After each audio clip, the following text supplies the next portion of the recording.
c'est Louis Leray. Court.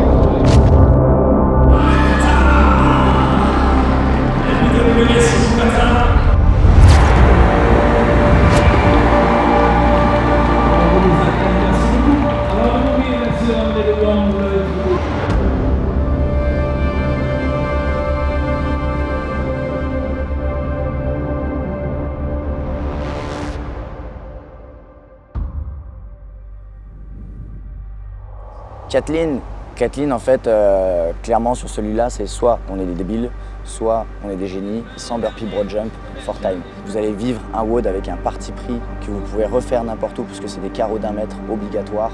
Et vous allez WODer rep par rep avec tout le monde qui avance petit à petit et faire 5 fois le floor du Parnasse.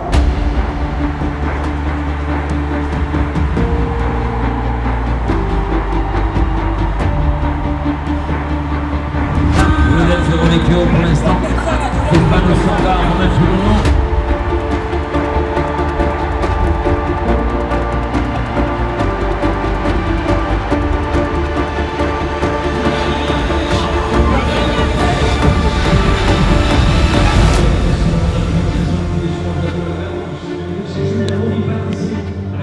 On se retrouve ici quelques instants pour lancer les catégories d'équipe.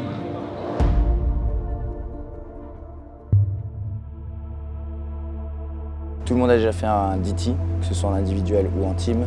Tout le monde a déjà fait un Randy, la plupart du temps donc en individuel. Là, Randy is DT, donc le combo des deux va en surprendre plus d'un. Êtes-vous capable, en tant que team, de bouger un worm avec une haute vitesse d'exécution? C'est parti pour Randy is DT. Challenger, DT, worm 75 reps.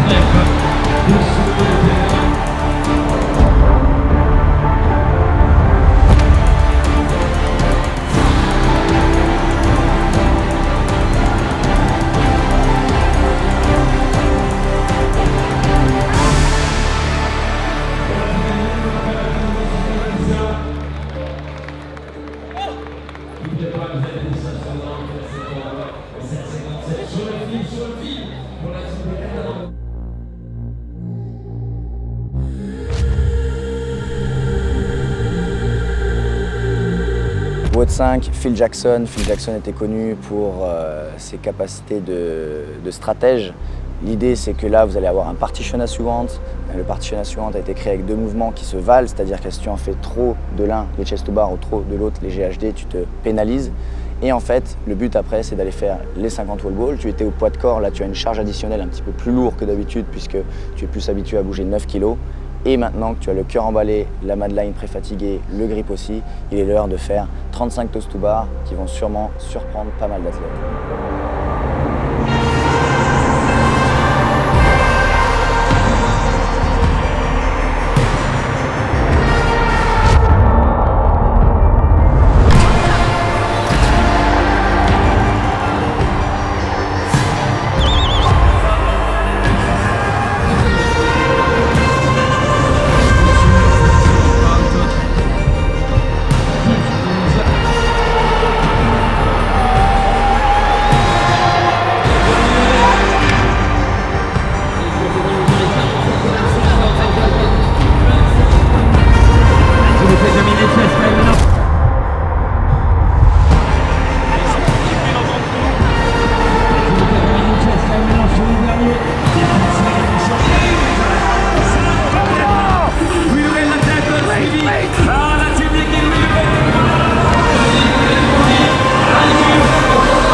C'est mec, full impro.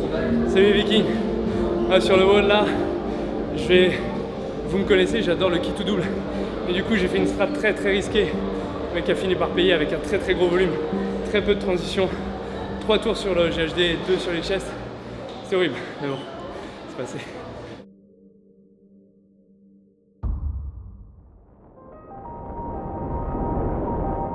Un petit mot de stratégie, donc Phil Jackson.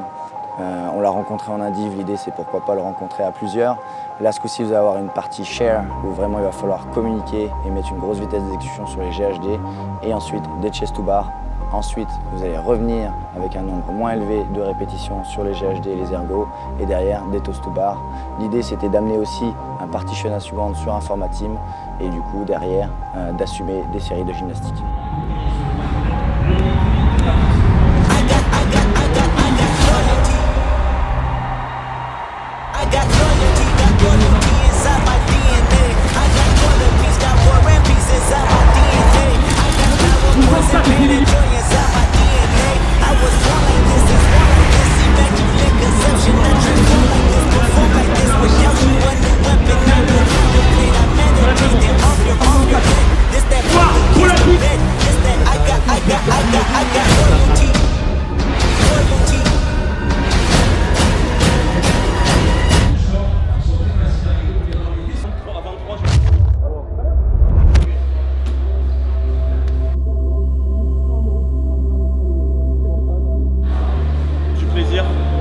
De la souffrance et franchement je suis satisfait, je suis fier de la team. C'était affreux, mais je suis fier de la team parce qu'ils se sont beaucoup donnés.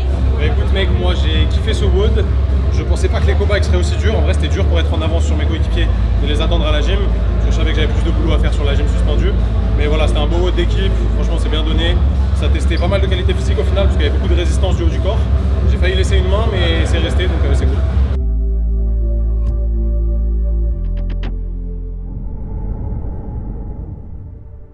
WOD Final, The Famous Battle, un format miroir, un mélange de violence et de virtuosité où les athlètes vont devoir mettre une nouvelle fois donc la partie prise sur les cobayes qu'on met en début et en fin de compétition. Derrière, ensuite, du yoke carry, où c'est un effort assez bête et méchant, même s'il faut rester bien rigide. Et là, d'un coup, un mouvement en face du public, 10 reps, le temps de ressentir vraiment ce fil qui descend en dessous des spectateurs et qui vient se connecter aux pieds des athlètes et qui te donne cette énergie. Tu restes en tension et ne rate pas cette série de 10 overhead squats ou alors décide avant de la breaker parce que sinon ça peut vite te coûter 1 minute. Par exemple, Pierre l'avait fait en 3,42 et lors du show, il a raté juste un overhead squat, il est passé à 5,07. Donc là, ça va vraiment être le clou du spectacle. Bon courage à tous les athlètes.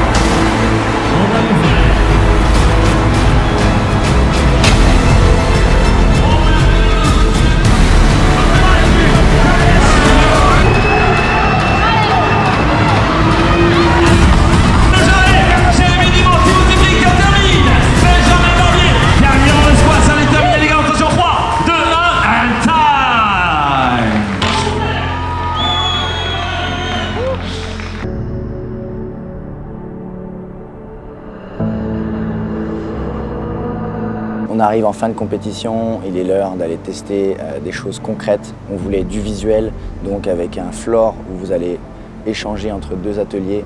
On voulait voir votre capacité aussi de résister à la haute intensité parce qu'aucun partenaire de l'équipe ne sera épargné. Et bien sûr, on voulait aussi évaluer votre lucidité puisqu'il y a quand même un certain flow à respecter. C'est donc The Famous Battle, un WOD où le yoke carry sert plus d'ascenseur entre 2 ateliers où il va falloir rester bien concentré pour finir fort cette édition 2023 des TAB.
C'était partir avec les yoke.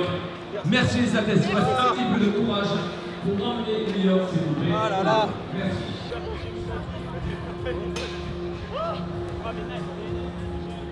Merci beaucoup les amis, merci pour ceux qui font l'effort de ramener New York, c'est sympa pour la team build. Il y en a des allers-retours à faire à New York.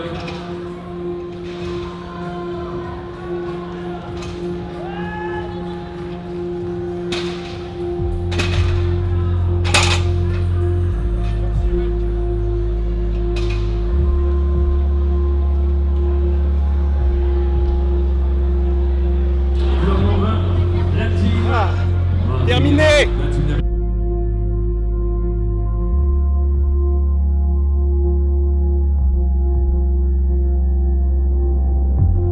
La team eux aussi, ils sont catalans, ils viennent du côté des Perpignan. La team représentée par Guillaume, Joël, Amandine, la team de Polygone, Master by Kevin Craig. C'est vrai qu'ils sont quand même pas mal Master, très jeunes mais pas mal Master. Allez, vous allez regarder Damien Colmé après les médailles, s'il vous plaît.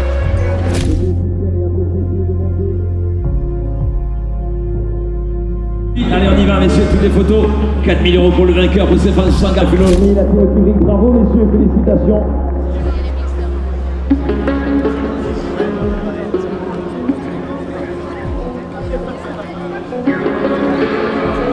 Moi je peux le dire. Écoute, Louis Leray, moi j'ai kiffé mon week-end. J'ai allé mes lunettes parce qu'elles commencent à faire. Là j'ai pas besoin. On a kiffé ce week-end, franchement c'était chaud. Bon moi j'en ai chié ma gueule quand même, faut le dire. Mais franchement c'est une super année. N'est-ce pas Louis? Oui, il a géré parce que je le suis quand même, je commence à le suivre. Mais franchement il a pris un gros level up cette année, ça a été un plaisir. J'ai vu qu'il avait le smile quand même. Il est quand même, regarde le sourire, aux affiliés quand même 4e. Je pense que la prog des Vikings a bien fonctionné. Bravo mon poulet, bravo à toute la team des Vikings.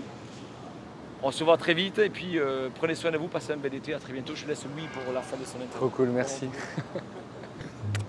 Merci encore. Bon. Merci. Salut, moi c'est Louis Leray. Je fais du crossfit depuis un bon moment, peut-être plus de 8 ans maintenant. J'ai découvert ça sur l'île de la Réunion. Tu viens de la Réunion? Ouais.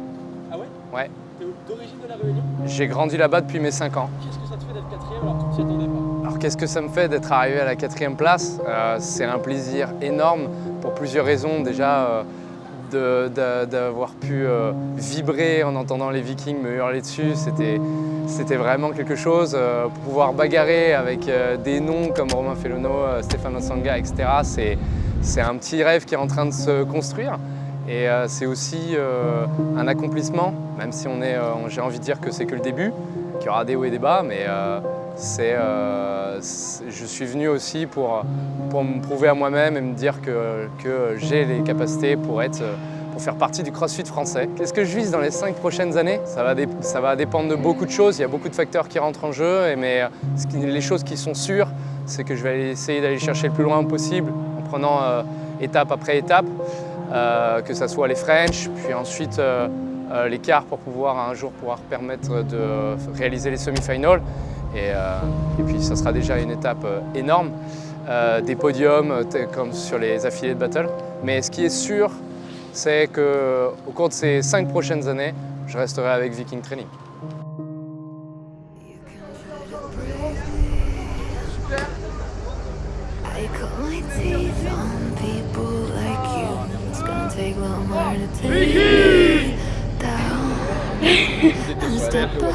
Merci Jocelyn. Merci Jocelyn. Don't need a night to cut the cake and count the dragons that I've slayed. You can give it all you got, cause love is running through my veins. Oh, this line can't be tamed. There's fire in my blood.